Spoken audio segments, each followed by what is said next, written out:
ప్రభు మీ అందరితో ఉండునుగాక. నీ ఆత్మతో ఉండనుగాక. పునీత మత్తయి గారు రాసిన పవిత్ర సువిశేషములోని భాగము. ప్రభువా నీకు మహిమ కలుగునుగాక. మత్తయి శుభవార్త 6వ అధ్యాయము 5వ వచనము నుండి.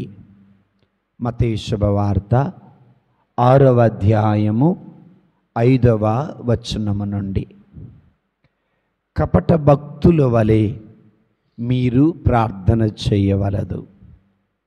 ప్రార్థనా మందిరములలో వీధుల మలుపులలో నిలవబడి జనులు చూచుటకై ప్రార్థన చేయుట వారికి ప్రీతి. వారికి తగిన ఫలము లభించెనని మీతో వక్కానించుచున్నాను. ప్రార్థన చేయునప్పుడు నీవు నీ గదిలో ప్రవేశించి తలుపులు మూసుకొని అదృశ్యుడై ఉన్న నీ తండ్రిని ప్రార్థింపము. అట్లయినా రహస్య కార్యములెల్లా గుర్తించు నీ తండ్రి నీకు తగిన బహుమానము వసగును. అన్యుల వలె అనేక వ్యర్థ పదములతో మీరు ప్రార్థించవలదు. అట్లు చేసినా గాని దేవుడు తమ మొర ఆలకింపడు అని వారు భావింతరు. కాబట్టి వారి వలె మీరు మెలగరాదు. మీకేమి కావలియునో మీరు అడగక మునుపే మీ తండ్రి ఎరిగి ఉన్నాడు.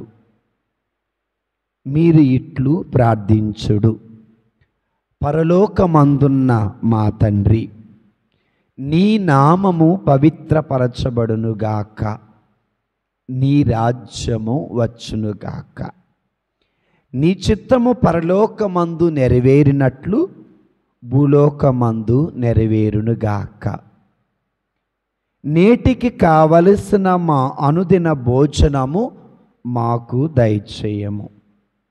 మా యొద్ద అప్పుబడిన వారిని మేము క్షమించినట్లు మా అప్పులను మీరు క్షమించండి. మమ్ము శోధనలో చిక్కుకొననియ్యక దుష్టుని నుండి రక్షింపుము. పరులు చేసిన దోషములను మీరు క్షమించిన ఎడల పరలోకమందలి మీ తండ్రి మీ దోషములను క్షమించును. పరులు చేసిన తప్పిదమ్ములను మీరు క్షమింపని ఎడల మీ తండ్రి మీ తప్పులను క్షమించడు. ఇది ప్రభు యేసు క్రీస్తు సువిశేషము. క్రీస్తువా మీకు స్తుతి కలుగునుగాక. సువిశేష బోధన వలన మన పాపములు క్షమింపబడునుగాక. ఆమేన్. దేవుని స్తోత్రం. Praise the lord. Praise the lord. Hallelujah, hallelujah, hallelujah. Hallelujah. తండ్రి దేవా వందనం. తండ్రి దేవా వందనం. యేసు ప్రభువా వందనం. యేసు ప్రభువా వందనం. ఆత్మదేవా వందనం. ఆత్మదేవా వందనం. ఆత్మదేవా స్తోత్రం. ఆత్మదేవా స్తోత్రం. ఆత్మదేవా ఆరాధన. ఆత్మదేవా ఆరాధన. Praise the lord. Praise the lord. Praise the lord. Praise the lord. Praise the lord. Praise the Lord. క్రీస్తునందు ప్రియమైన దేవుని బిడ్డలారా, మత్తయి శుభవార్త 6వ అధ్యాయము 7వ వచనమును ఒకసారి చదువుకుందాం. అన్యుల వలె అనేక వ్యర్థ పదార్థములతో అనేక వ్యర్థ పదార్థములు కాదు, పదములతో, వ్యర్థ పదములతో మీరు ప్రార్థించవలదు. అట్లు చేసినా గాని దేవుడు తమ మొరను ఆలకింపడు, వారి మొరని ఆలకించడు. Praise the lord. Praise the lord. మీ అందరినీ ఒక ప్రశ్న, లేదా మీ అందరికి ఒక ప్రశ్న. 7వ వచనములో మొట్టమొదటి మాట ఏంటా మాట? అన్యులు. అన్యులు అనగా ఎవరు? విగ్రహారాధికులు. ఓకే. సో అన్యులు అనే పదము ఇంగ్లీష్లో ఏమంటారంటే జెంటైల్స్ అంటారు. ఈ జెంటైల్స్ అనే పదం లాటిన్ పదం నుండి వచ్చింది, అది జెంటిల్స్ అంటారు. సో ఈ జెంటిల్ అనేటటువంటి పదం గ్రీకు పదం నుండి ఎత్నే, ETHNE, ఎత్నే అనే పదం నుండి వచ్చింది. సో గ్రీకు పదం అనేది సో హీబ్రూ పదం నుండి వచ్చింది. దాని అర్థం ఏంటంటే దేవుని బిడ్డలారా, ఒక సమాజం లేదా ప్రజలు అని అర్థం. ఇది అసలు అర్థం. కానీ దీనిని అన్యులు అనే పదాన్ని యూదులు ఏమంటారంటే నిజమైన దైవాన్ని ఎరుగక, నిజ దైవాన్ని ఆరాధించకుండా దేవుడు కానటువంటి దానిని దేవుడు అని ఆరాధించే వారందరూ అన్యులు. నేను మరలా చెబుతాను. నిజ దైవం గురించి తెలియక, నిజ దేవుడు ఎవరో తెలియక, నిజ దైవాన్ని ఆరాధించకుండా వాళ్ళకు తెలిసినటువంటి దానిని దేవుడుగా ఆరాధించేవారిని, అంటే దేవుడు కానటువంటి వారిని దేవునిగా ఆరాధించేవారిని అన్యులు అన్నారు. ఇది యూదుల ప్రకారం. యేసు ప్రభు వారు ఏమన్నారు? యేసు ప్రభు ప్రకారము మనం చూసాం 6వ అధ్యాయం 7వ వచనంలో, అన్యుల వలె అనేక వ్యర్థ పదములతో ప్రార్థన, అంటే వ్యర్థ పదాలతో ప్రార్థన చేసే వారందరూ అన్యులే. ఇంకొక రకం చెప్పాలంటే కరెక్ట్గా ప్రార్థన చేయటం రాని వారందరూ అన్యులే. దేవుడు కానటువంటి దానిని దేవుడుగా ఆరాధించే వారందరూ అన్యులే. ఉదాహరణకి నేను క్రైస్తవుడిని లేదా క్రైస్తవుడిని. యేసు ప్రభు ఎలాగ దేవుడో నాకు తెలియదు. యేసు ప్రభు వారు ఎందుకు దేవుడో నాకు తెలియదు. నేను మరి క్రైస్తవుడిని ఎలా అయ్యా? మా తాత క్రైస్తవుడు, మా నాన్న క్రైస్తవుడు, నేను క్రైస్తవుడిని అయ్యా. అంతేగాని క్రైస్తవుడిని అయిన తర్వాత యేసు ప్రభు నాకు ఎలా దేవుడో అని తెలుసుకున్నానా? తెలుసుకోలేదు. కాబట్టి పేరుకు క్రైస్తవుడివి, నువ్వు చేసే ఆరాధన అంతా వ్యర్థమైన ఆరాధన. అంటే క్రైస్తవుడివై ఉండి కూడా అన్యుడులాగా బ్రతుకుతున్నావు. దేవుని స్తోత్రం, హల్లెలూయా. అందుకే యేసయ్య ఏమన్నారు? అన్యుల వలె. మత్తయి శుభవార్త 6వ అధ్యాయం 7వ వచనంలో చదవండి. అన్యుల వలె అనేక వ్యర్థ పదములతో, అనేకమైన వ్యర్థ పదాలతో మీరు ప్రార్థింపవలదు, మీరు ప్రార్థన చేయవలదు. అట్లా చేసినా కానీ వ్యర్థ పదాలతో ప్రార్థన చేసేవాడు అన్యుడు, ప్రార్థన చేయటం రానివాడు అన్యుడు. ఎవరికి ప్రార్థన చెయ్యాలో తెలియక తానుకు తెలిసినటువంటి దానికి ప్రార్థన చేసేవాడు అన్యుడు. అందుకే యేసు ప్రభు వారి శిష్యులతో అంటారు, అన్యులకు ప్రార్థన చేయటం రాదు, వాళ్ళు వ్యర్థ పదాలతో ప్రార్థన చేస్తున్నారు, మీరు అలాంటి వ్యర్థ పదములతో ప్రార్థన చెయ్యకండి. అలా ప్రార్థన చేస్తే దేవుడు మీ ప్రార్థనకు సమాధానము ఇవ్వడు అని మనకి వాక్యం తెలియచేస్తుంది. ప్రియమైన దేవుని బిడ్డలారా, అందుకే మనము మత్తయి శుభవార్తలోనే 5వ అధ్యాయం 47వ వచనం చూస్తే అక్కడ ఈ విధంగా ఉంటుంది. చదువుతారా? నీ సోదరులకు మాత్రమే మీరు శుభాకాంక్షలు తెలియచేసినచో మీ ప్రత్యేకత ఏముంది? కంటిన్యూ చేయమ్మా. అన్యులు సహితము అట్లు. అంటే దేవుడు అన్యులను ఎలా చేస్తున్నారు? అన్యులు వాళ్ళకు వాళ్ళే సహాయం చేసుకుంటారు. అన్యులకి క్షమాగుణం తెలియదు. అన్యులకి సహాయం చేసినా చెయ్యకపోయినా కూడా, సహాయం అంటే తెలిసినా తెలియకపోయినా, నా వాళ్ళైనా నా వాళ్ళు కాక పోయినా సహాయం చేయాలన్న మనసట అన్యులకి. ఈరోజున నిన్ను ప్రేమించిన వాళ్ళని ప్రేమిస్తే నువ్వు ఒక అన్యుడివి. నిన్ను ద్వేషించిన వారిని కూడా ప్రేమిస్తే నువ్వు ఒక దేవుని బిడ్డవి. నేను మరలా చదువుతున్నా, చదువుతారా? అది చదువమ్మా. మీ సోదరులకు మాత్రమే మీరు శుభాకాంక్షలు తెలియచేసినచో మీ ప్రత్యేకత ఏమింది? అన్యుల సైతము అంటే అన్యులు చేసేదేంటి? నా వాళ్ళు, నా కుటుంబం వాళ్ళు, మేమే ఎదగాల, నా కుటుంబం వాళ్ళే ఎదగాల, నా వాళ్ళకే సహాయము చెయ్యాలా, వేరే వాళ్ళు ఎవరు ఎదగటానికి వీలు లేదు. ఇలాంటి మనస్తత్వం ఎవరి మనస్తత్వం అట? అన్యులు మనస్తత్వం. మరి దేవుని మనస్తత్వం, క్రైస్తవుల మనస్తత్వం, క్రీస్తు మనస్తత్వం ఏంటంటే అడిగిన వానికి లేదు అనకుండా సహాయం చేయటమే క్రీస్తు మనస్తత్వం. కీడు చేసిన వాళ్ళకి మేలు చేయటమే క్రైస్తవుల మనస్తత్వం. శపించిన వారిని ఆశీర్వదించటమే క్రైస్తవుల మనస్తత్వం. 1 మైలు రమ్మంటే 2 మైళ్ళు వెళ్ళటమే క్రైస్తవుల మనస్తత్వం. 2 అంగీలుంటే 1 అంగీని ఇవ్వటమే క్రైస్తవుల మనస్తత్వం. ఈ రోజున క్రైస్తవులమని చెప్పుకుంటూ అన్యుల బుద్ధి కలిగి బ్రతికేవాళ్ళు మన మధ్యలో చాలామంది ఉన్నారు.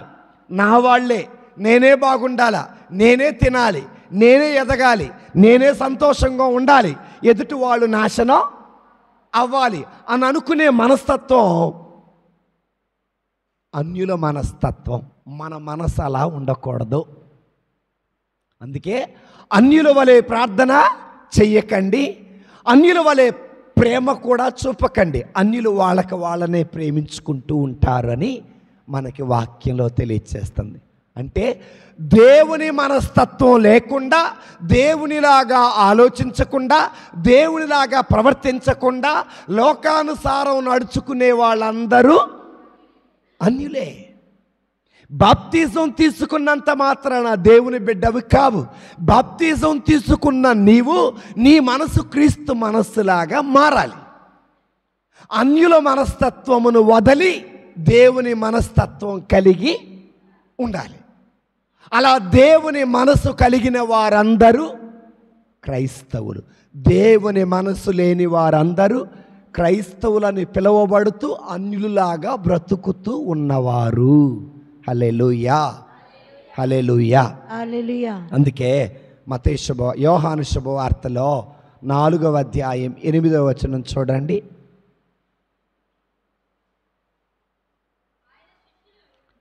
యోహాను 4:8 చదవమ్మా. ఆయన శిష్యులు కొని తెచ్చుటకు పట్టణమునకు వెళ్ళి యేసుతో, యూదుడవైన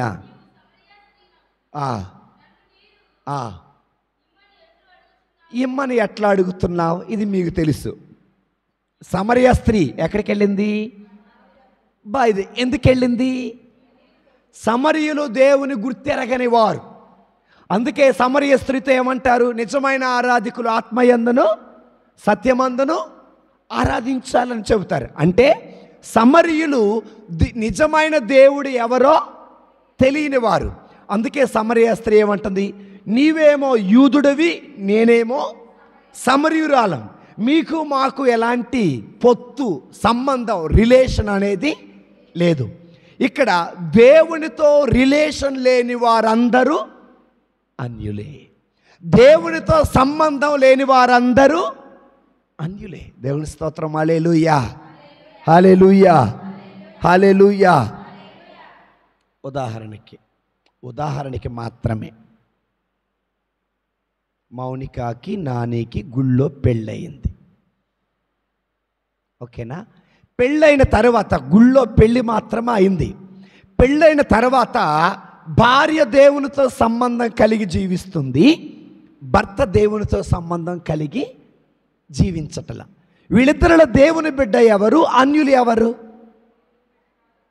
భర్త ఏమో అన్యుడిలాగా ప్రవర్తిస్తున్నాడు, భార్య ఏమో దేవుని బిడ్డలాగా ప్రవర్తిస్తుంది. ఇక్కడ యూదుడు ఈ ప్రభు అయిన యేసయ్య, సమరయ స్త్రీ అన్యురాలు. ఆమె అంటుంది, అయ్యా మేము మీరు యూదులు, మేము సమరయులు, అంటే అన్యులం, మీకు మాకు ఎలాంటి సంబంధం లేదయ్యా. అందుకే ప్రభు అంటున్నారు, నీకు నాకు సంబంధం ఉండాలంటే, మీరు కూడా యూదుల్లాగా ఉండాలంటే, అన్యత్వాన్ని విడిచి దేవుని బిడ్డలుగా ఉండాలంటే, నేనిచ్చే జీవజలం నువ్వు తాగాలి. అంటే అన్యురాలైనటువంటి బిడ్డను దేవుని బిడ్డగా మార్చటం కోసం యేసయ్య యాకోబు బాయి దగ్గరికి వెళ్ళాడు. వెళ్ళి ఆ స్త్రీకి జీవజలమును ఇచ్చాడు. దేవుని స్తోత్రం, హల్లెలూయా. అప్పుడు దేవుడు అంటాడు, నిజమైన ఆరాధికులు ఎవరు అనగా ఆత్మయందును సత్యమందును ఆరాధించేవారు. అంటే ఆరాధన ఎలా చేయాలో తెలియని వారు అన్యులు. అందుకే దేవుని బిడ్డలారా, ఈరోజున మనలో చాలామందికి ప్రార్థన ఎలా చేయాలో తెలియదు, ఆరాధన ఎలా చేయాలో తెలియదు, బైబిల్ ఎలా చదవాలో తెలియదు. ఇంతకాలమైనా నిజదైవం ఎవరో, సజీవుడైన దేవుడు ఎవరో, నిన్ను నన్ను రక్షించిన వ్యక్తి ఎవరో తెలియకుండానే బ్రతుకుతూ పుట్టు క్రైస్తవుడునని చెప్పుకుంటున్న వారు మనలో చాలామంది ఉన్నారు. అయితే నీవు పేరుకు మాత్రమే క్రైస్తవుడివి, ప్రవర్తనలో మాత్రం అన్యుడే. హల్లెలూయా, హల్లెలూయా. అందుకే మత్తయి శుభవార్తలో 10వ అధ్యాయం 28వ వచనం చూడండి. అపోస్తుల కార్యాలు 10:28.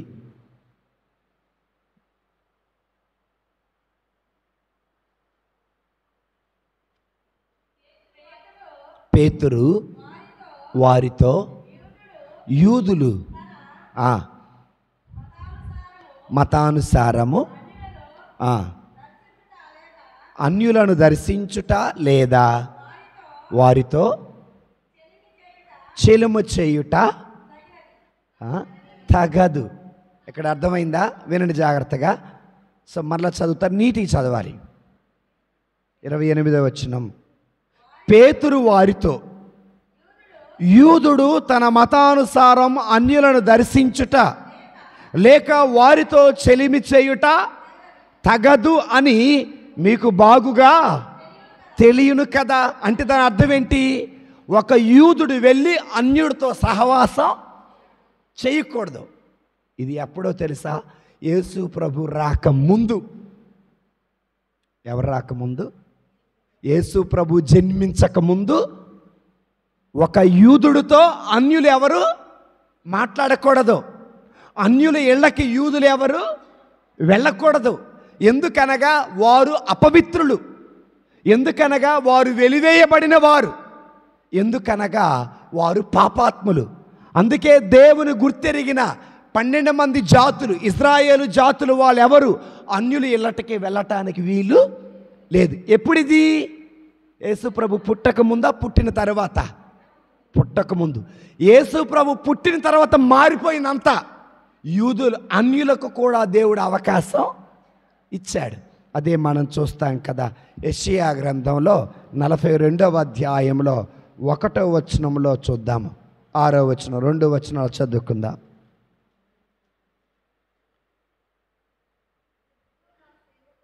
యెషయా గ్రంథం 42:1. ఇదిగో నా సేవకుడు, నేను ఇతనిని బలాఢ్యుడను చేసి తిని, ఇతనిని ఎన్నుకొంటిని, ఇతని వలన ప్రీతి చెంది తిని, ఇతనిని నా ఆత్మతో నింపి తిని అన్యజాతులకు. గట్టి చాపలు కూడా దేవుని స్థుతిద్దామా. ప్రవచనం. ఎవరి ప్రవచనం పలికింది? యెషయా ప్రవక్త. ఎవరి గురించి పలికారు? ఇదిగో నా సేవకుడు. నా సేవకుడు అంటే ఎవరు? ప్రభు అయిన యేసయ్య. ఇతనిని బలవంతుడిని చేసి తిని, అతనిని ఎన్నుకొంటిని, అతని వల్ల నాకు, అతనిని నా ఆత్మతో అన్ని అంటాడు. ఇతడు అన్యజాతులకు న్యాయము. అంటే యేసు ప్రభు వారు ఎందుకు పుట్టారంటే యూదులకు మాత్రమే కాదు రక్షణ, అన్యులకు కూడా రక్షణ ఉంది అని తెలియచేయడానికి ఆయన పుట్టాడు. పుట్టడం మాత్రమే కాదు, యూదులతో పాటు అన్యుల ఇళ్లను దర్శించారు, వారి కుటుంబాలను కూడా రక్షించాడు. దేవుని స్తోత్రం. హల్లెలూయా, హల్లెలూయా. యేసు ప్రభు పుట్టటం కంటే ముందు అన్యులు అపవిత్రులు, అన్యులు వెలివేయబడిన వారు, అన్యులు చెడ్డవారు, అన్యులు కుక్కతో పోల్చారు. ఇది యేసు ప్రభు వారు పుట్టిన తర్వాత అంటారు, అన్యులకు న్యాయము చేయటానికి నేను వచ్చానని వాక్యంలో తెలియచేస్తుంది. అందుకే మత్తయి శుభవార్తలో 7వ అధ్యాయంలో 26వ వచనం చూస్తే అక్కడ మనకి ఈ విధంగా ఉంటుంది. మార్కు 7:26. నేను మత్తయి చెప్పాను. మార్కు శుభవార్త 7వ అధ్యాయము 26వ వచనం నుండి.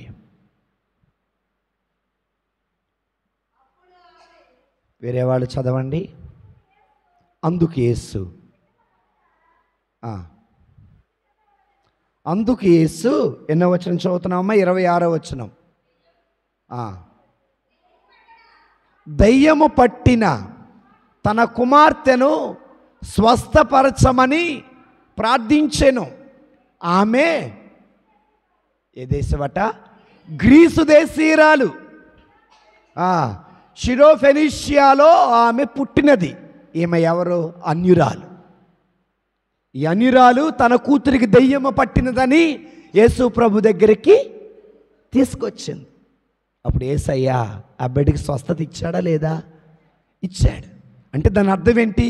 యూదులకు మాత్రమే కాదు రక్షణ, అన్యులకు కూడా రక్షణ ఇవ్వటానికి నేను వచ్చాను అని ప్రభు తన వాక్యంలో తెలియచేశారు. కనుక యేసు ప్రభు క్రైస్తవులకే కాదు, ఆయనను విశ్వసించిన ప్రతి ఒక్కరికి ఆయన దేవుడే. ఆయనను విశ్వసించిన ప్రతి ఒక్కరికి ఆయన లోక రక్షకుడే. ఆయనను విశ్వసించిన ప్రతి ఒక్కరికి ఆయన సజీవుడే. ఆయనను విశ్వసించిన ప్రతి ఒక్కరికి ఆయన మృత్యు జయుడే. హల్లెలూయా, హల్లెలూయా. తండ్రి వందనం, యేసయ్య వందనం, యేసయ్య స్తోత్రం, యేసయ్య స్తోత్రం. హల్లెలూయా, హల్లెలూయా. యేసు ప్రభు సమయంలో యేసు ప్రభు వారు అనేక మంది అన్యులకు అద్భుతాలు చేసి వారికి హృదయ పరివర్తన ఇచ్చారు. యేసు ప్రభు తర్వాత కూడా చాలామంది హృదయ పరివర్తన చెందారు. అపోస్తుల కార్యాల్లో 11వ అధ్యాయం 18వ వచనం చూస్తే అక్కడ మనం చూస్తాం, సందేహింపక వారితో వెళ్ళుము అని ఆత్మ చదవమ్మా. ఈ 6 సోదరులు వచ్చిరి, మేమందరము. అపోస్తుల కార్యాలు 11:28.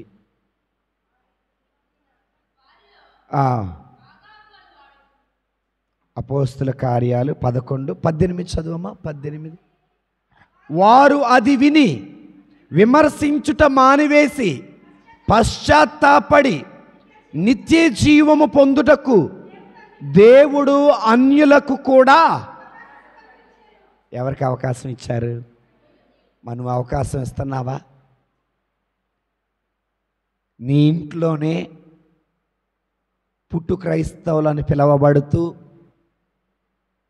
చిన్నతనంలోనే జ్ఞానస్థానం తీసుకొని గుళ్ళో పెళ్ళి చేసుకొని అన్యుడు వలె బ్రతుకుతున్న నీ కుటుంబస్తులకి అవకాశం ఇస్తున్నావా హృదయ పరివర్తన చెందటానికి?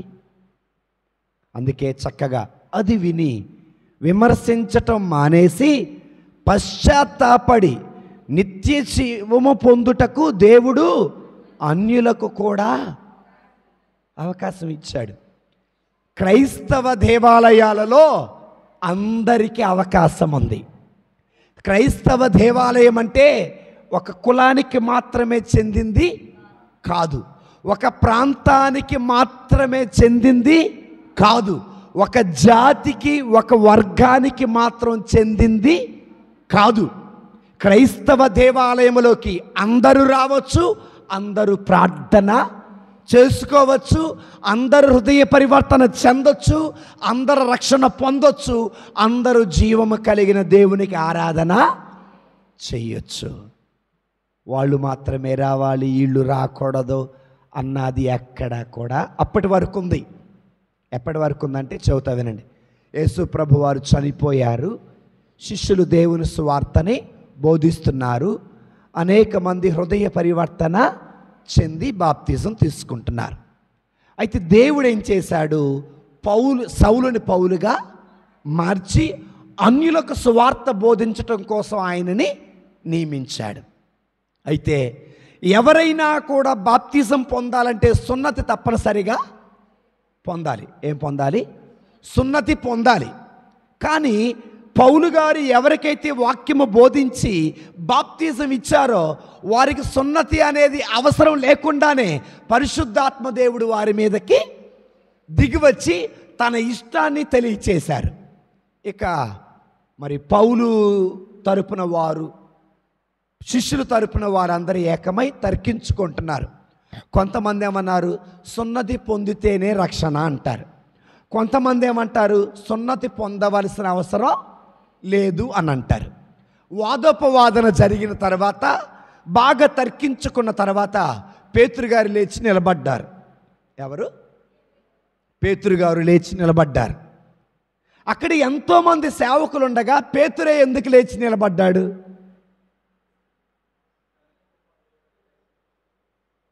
పేతురే ఎందుకు లేచి నిలబడ్డాడంటే యేసు ప్రభు వారు పేతురుని తన తర్వాత తన జ్ఞాన శరీరమైన సంఘానికి నాయకుడిగా నియమించాడు. సో అది పౌలు గారు గౌరవించారు, శిలాసులు గౌరవించారు, బర్నబాసు గౌరవించారు. ఈ రోజున దేవుని బిడ్డలారా ఎంతోమంది సేవకులు ఉన్నారు, కానీ ఒక సంఘ కాపురు ఇంకొక సంఘ కాపురిని గౌరవించుకోవట్లా. తిట్టుకోవటం ఎక్కువైపోయింది, విమర్శలు ఎక్కువైపోయినాయి. నేను గొప్ప అంటే నేను గొప్ప, నాది కరెక్ట్ అంటే నాది కరెక్ట్, నాది మంచి అంటే నాది మంచి. ఎంతమంది సేవకులు ఉన్నా లేచి నిలబడి చెప్పింది పేతురు గారు. అంటే దాని అర్థం ఏంటి? ఆ రోజుల్లో ఉన్న సేవకులు ముందొచ్చినా వెనకొచ్చినా, ముందు పిలుపుని పొందుకున్న వెనకల పిలుపులు పొందుకున్న ప్రభు నిర్ణయాన్ని వాళ్ళు గౌరవించారు. పేతురిచ్చిన మాటను వాళ్ళు విన్నారు, ఆనాటి నుండి వాళ్ళు గౌరవించారు. ముందు శిష్యులు ఎంతమంది? 12 మంది. వీళ్ళందరూ అయిపోయిన తర్వాత వచ్చిన ఆయన ఎవరు? పౌలు. అవునా? సౌలు ఏమయ్యాడు? పౌలుగా. పౌలు తర్వాత తిమోతి, తీతు, బర్నబా, శిలాసులు ఇవన్నీ వచ్చారు. వీళ్ళందరూ ఉన్నా కూడా ఇప్పుడు పౌలు తరపున ఉన్న వాళ్ళు మా నాయకుడు పౌలు అన్నారా? అనలా. అందరూ కూర్చొని మాట్లాడుకున్నారు, పేతురే మాకు నాయకుడు అని చెప్పేసి అన్నారు. అదేవిధంగా ఆ పేతురు నడిపించిన సంఘమే ఈ కథోలిక సంఘం. అందరూ దానిని గౌరవించాలి, అందరూ దాని నాయకులని గౌరవించి మర్యాద చూపాలే. కానీ ఒకరిని ఒకరు విమర్శించుకోవటం వల్ల ఎదుటి వాళ్ళకి చులకన అవుతున్నాం. ఎదుటివాడు మధ్యలో జరబడి ఏం పెడుతున్నాడు? పొలలు పెడుతున్నాడు. కాబట్టి దేవుని బిడ్డలారా, ఏ సేవకుడు కూడా ఒక సంఘాన్ని ఇంకొక సంఘాన్ని విమర్శించుకుంటే అది కరెక్ట్ కాదు. పౌలు ద్వారా మాట్లాడిన దేవుడు పేతురు ద్వారా మాట్లాడాల, పేతురు ద్వారా మాట్లాడింది తోమాస్ ద్వారా మాట్లాడాల, తోమాస్ ద్వారా మాట్లాడింది ఫిలిప్పు ద్వారా మాట్లాడాల. దేవుడు ఎవరి ద్వారా మాట్లాడేది వాళ్ళ ద్వారా మాట్లాడతారు. కాబట్టి నేను బాగా చెబుతున్నాను కాబట్టి నేను కరెక్టు, నువ్వు సరిగ్గా చెప్పట్లేదు కాబట్టి నువ్వు కరెక్ట్ కాదు అన్న మాట ఎందుకు అనకూడదంటే, దేవుడు ఒకరికి స్వస్థత వరం ఇచ్చాడు, దేవుడు ఒకరికి ప్రవచన వరం ఇచ్చారు, ఒకరికి వాక్య వరం ఇచ్చాడు. దేవుడు ఒక్కొక్కరికి ఒక్కొక్క వరం ఇచ్చారు. వరాన్ని బట్టి వాళ్ళు వాడబడతా ఉంటారు. కాబట్టి ఒకరు బాగా వాక్యం చెప్పగలరు, ఇంకొకరు సరిగా వాక్యము చెప్పలేరు. చెప్పగలిగిన వీడు చెప్పలేనోని విమర్శించటం అనేది చాలా తప్పు. ఎందుకంటే నీలో వాక్యం చెప్పే వరం ఉండొచ్చు, ఎదుటి వ్యక్తిలో ప్రార్థన చేసే వరం ఉండొచ్చు. కాబట్టి ఎవరిని కూడా మనం చులకన చేసి తక్కువ చేసి మాట్లాడటం అనేది పద్ధతి కాదు. ఇక్కడ ఇది ఎందుకు చదువుతున్నానంటే, పేతురు గారు నిలబడి అంటాడు, అన్యులు ప్రభువుని విశ్వసించారు, విశ్వసించిన వారిపైకి పరిశుద్ధాత్మ దేవుడు దిగివచ్చి తన ఇష్టాన్ని వెళ్ళబుచ్చారు. కాబట్టి అన్యులకు కూడా రక్షణ అనేది ఉన్నది అని దేవుని వాక్యం మనకి తెలియచేస్తుంది. మరలా చదువుతారా? 18వ వచనం. అది విని విమర్శించటం మానేసి పశ్చాత్తాపడి నిత్య జీవము పొందుటకు దేవుడు అన్యులకు కూడా అందరికీ దేవుడు అవకాశం ఇచ్చాడు. యూదులకు మాత్రమే కాదు, 12 గోత్రాల ఇజ్రాయేలు ప్రజలకు మాత్రమే కాదు, దేవుడు అన్యులకు కూడా ఏమిచ్చారు? అవకాశం. మనం కూడా అండి, ఒక మనిషి చెడ్డవాడైతే అతడు మారటానికి అవకాశం ఇవ్వాలి. వాళ్ళు చెడ్డోళ్ళు కావచ్చు, లేకపోతే పాపాత్ములు కావచ్చు, అన్యాయాలు అక్రమాలు చేస్తూ ఉండవచ్చు. వాళ్ళు ఎలాంటి వాళ్ళైనా వాళ్ళు మారటానికి మనం అవకాశాలు ఇవ్వాలి. అందుకే ప్రియమైన దేవుని బిడ్డలారా, మనం చూస్తే 13వ అధ్యాయం 48వ వచనం చూడండి. అపోస్తల కార్యాలు 13వ అధ్యాయం 48వ వచనంలో, వారు ప్రార్థనా మందిరమును విడిచిపోవునప్పుడు ఇంకను ఈ విషయములను గురించి తెలియచెప్పుటకై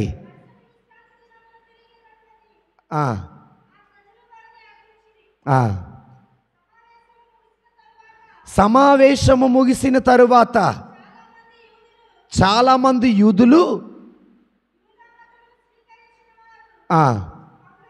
పౌలును బర్నబాలు అనుసరించిరి. అపోస్తులు వారితో సంభాషించి దేవుని కృపయందు,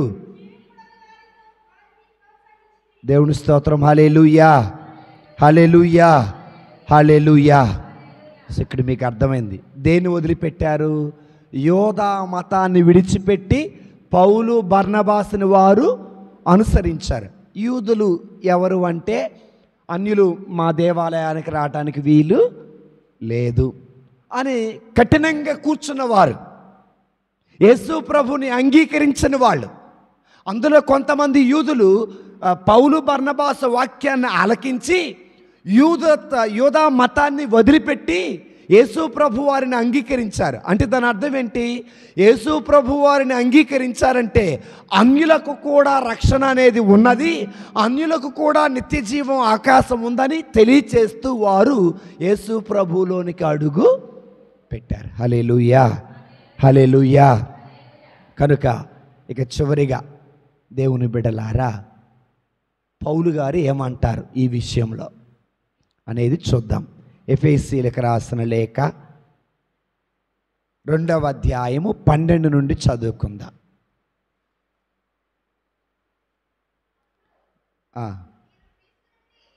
చాలా జాగ్రత్తగా. అప్పుడు మీరు క్రీస్తు నుండి, మీరు అనగా ఎవరెక్కడా? అన్యులు. ఒకప్పుడు మీరు క్రీస్తు నుండి వేరు చేయబడిన వారు, మీరు పరదేశీయులు, దేవునిచే ఎన్నుకొనబడిన వారిలో వారు మీరు కారు. ఎవరు వీళ్ళంతా? అన్యులు. దేవుడు తన ప్రజలకు వనర్చిన వాగ్దానాలపై ఆధారపడిన నిబంధనలలో మీకు సంబంధము లేదు. ఎవరు వీళ్ళంతా? అన్యుల యూదులా? అన్యులు. నిరీక్షణ కానీ దేవుడు కానీ లేకుండా మీరు ఈ ప్రపంచము వలన జీవించి తిరిగి. ఎవరు వీళ్ళు? యూదులా అన్యులా? క్రైస్తవులా అన్యులా? చూడండి ఎవరు చూద్దాం మరలా. 12వ వచనం చూడండి. అప్పుడు మీరు క్రీస్తు నుండి వేరు చేయబడిన వారు, ఒకటి. రెండవది, మీరు పరదేశీయులు. మూడవది, దేవునిచే ఎన్నుకొనబడిన వారిలోని వారు కారు. నాలుగవది, దేవుడు తన ప్రజలకు వనర్చిన వాగ్దానాలపై ఆధారపడిన నిబంధనలతో మీకు సంబంధం లేనివారు. నిరీక్షణ కానీ దేవుడు కానీ లేకుండా మీరు ఈ ప్రపంచానుసారంగా, వీళ్ళెవరట? అన్యులు. ఈ గుణగణాలు కలిగిన వాళ్ళు ఎవరైనా ఉన్నారు అంటే వారు అన్యులే. దేవుని బిడ్డలై ఉండి కూడా వాళ్ళు అన్యులే. ఇప్పుడు చూడండి 13వ వచనం. కానీ ఇప్పుడు యేసుక్రీస్తునందు ఏకమగుతున్నారు. ఎవరట? అన్యులారా, దేవుడు మీకు అవకాశం ఇచ్చారు. ఆ యేసయ్యను విశ్వసించి పితాపుత్ర పవిత్రాత్మ నామమున జ్ఞానస్థానము పొందుట వల్ల మీరు ఆయనతో, ఎవరితో ఏకం? క్రీస్తుతో ఏకమైపోతున్నారు. అందుకే చక్కగా మీరు యేసుక్రీస్తునందు ఏకమొకటచే దూరస్తులగు మీరు క్రీస్తు రక్తము వలన ఆయన సమీపమునకు తీసుకొని రాబడితిరి. దేనివల్ల? యేసుక్రీస్తు రక్తము వలన ఒక అన్యుడు దేవుని చెంతకి నడిపించబడ్డాడు. అంటే దేవుడు అన్యులకు కూడా అవకాశం ఇచ్చాడు. ఇప్పటి వరకు నీవు గనక దేవునికి దూరంగా ఉంటే నిన్ను దేవుని దరి చేర్చేది ఒకటే, అది ప్రభు అయిన యేసుక్రీస్తు రక్తం. ఆయన రక్తములో కడగబడాలా, ఆయనకి నీకు మధ్యలో ఉన్న దూరము తొలగిపోవాలా, ఆయనతో నువ్వు ఏకము కావాలా. హల్లెలూయా. యూదులను అన్యులను ఏకమనర్చుట ద్వారా క్రీస్తు మన సమాధానము. ఏకమనర్చింది ఎవరు? యూదులని అన్యులని ఏకం చేసింది ఎవరు? వాళ్ళకి పెట్టిన పేరేంటి? యూదుల, అన్యుల, క్రైస్తవుల? యూదుల్ని అన్యుల్ని ఏం చేశారు? ఏకం చేశారు. అన్యులనగా ఎవరు? దేవుడెవరో తెలియని వారు. యూదులనగా ఎవరు? యావే దేవుని మాత్రమే ఆరాధిస్తూ కొన్ని నియమాలతో బంధింపబడినటువంటి వారు, యేసు ప్రభువుని దేవుడుగా అంగీకరించిన వారు యూదులు. అయితే దేవుడు ఏం చేశారు? యూదులని అన్యులని ఏకం చేశారు. అప్పుడు యూదులు అన్యులు ఏమయ్యారు? అది. ఇప్పుడు నువ్వు యూదుడువా, అన్యుడువా, క్రైస్తవురాలువా? చెప్పండి. అంటే యూదులు కూడా యేసు ప్రభు దేవుడే అని అంగీకరించలేదు కాబట్టి దేవుడికి దూరంగా వాళ్ళు బ్రతికారు. దేవుని వాక్యము బోధించబడిన తర్వాత యూదులు యేసే దేవుడని నమ్మారు, అన్యులు కూడా యేసే దేవుడని నమ్మారు. యేసు రక్తములో కడగబడ్డారు, ఆయనతో ఐక్యము చెందారు. ఇప్పుడు యూదులు అన్యులు అందరిని పిలిచేది ఒకటే పదం. ఏంటా పదం? క్రైస్తవులు. దేవుని స్తోత్రం. హల్లెలూయా. చదవమ్మా, 14వ వచనం చదువుకుందాం. యూదులను అన్యులను ఏకమనర్చుట ద్వారా క్రీస్తే మనకు సమాధానమయ్యను. వారిని వేరు చేసి విరోధులను చేసిన మధ్య గోడను ఆయన తన శరీరముతో ధ్వంసము చేర్చెను. దేవుని స్తోత్రం. హల్లెలూయా, హల్లెలూయా. సో యూదులకి అన్యులకి క్రీస్తుకు మధ్య ఉన్న గోడను తొలగించింది ప్రభు అయినా. ఎలా తొలగించాడో తెలుసా? తన శరీరము ద్వారా. తన శరీరము అనగా ఆయన రక్తాన్ని చిందించటం వల్ల, ఆయన శరీరమును సిలువలో వేలాడు తీయుట వల్ల, తన శరీరమును బలి ఇచ్చుట వల్ల ఆయన అన్యులకు యూదులకు దేవుని క్రీస్తుకు మధ్య ఉన్న గోడని తొలగించాడు. ఆయనతో ఐక్యపరచుకున్నారు దేవుని బిడ్డలారా. అందుకే ప్రతి ఆదివారం లేదా ప్రతిసారి దివ్యబలి పూజ జరిగినప్పుడల్లా మనం ఎవరితో ఏకం చేయబడుతున్నాం? ఎలా? తింటున్నారా? ఏం తింటున్నారు? ఎవరి శరీరం? రొట్టెనా, రసమునా, మరేం తింటురు? ప్రభు శరీరము తింటున్నారు, ప్రభు రక్తముని.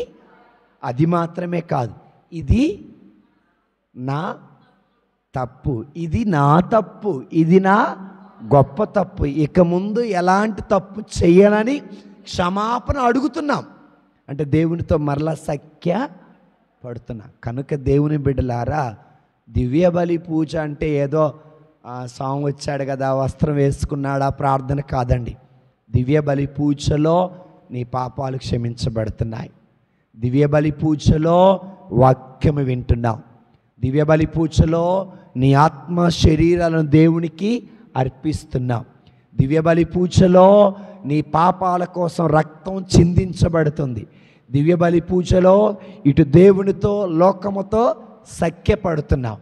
దివ్య బలి పూజలో ప్రభు శరీరం ప్రభు రక్తాన్ని తింటున్నావు, అనగా జీవాహారాన్ని భుజిస్తున్నావు.